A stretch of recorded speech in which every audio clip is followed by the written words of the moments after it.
That is possible. So what they are using is, they are using carbon 60. It is called as fullerene. So this fullerene is going to be used for manufacturing your carbon nanotube. Don't think carbon nanotubes are made from pakka carbon. No, allotropes of carbon. So different forms of carbon is available in the nature. So on that I'm going to pick up carbon 60 called as C60. It is called as fullerene carbon. So I'm going to use that for fabricating my carbon nano structure.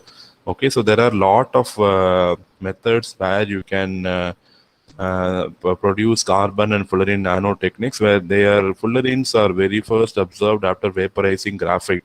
So when you vaporize graphite, you get fullerene. The fullerene has a structure shown. I will show you the structure of fullerene. And every atom at the intersection of two hexagons and one pentagon.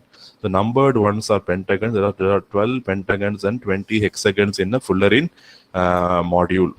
You can see here.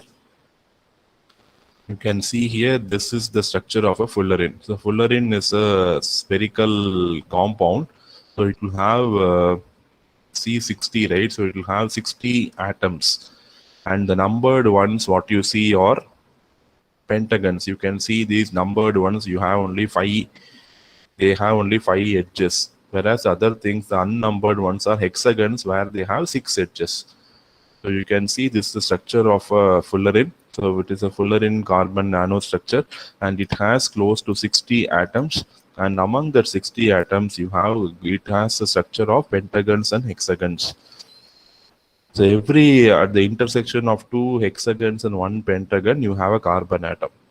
So two hexagons and one pentagon, and that whenever they are going to meet at that place, you will be having a carbon atom.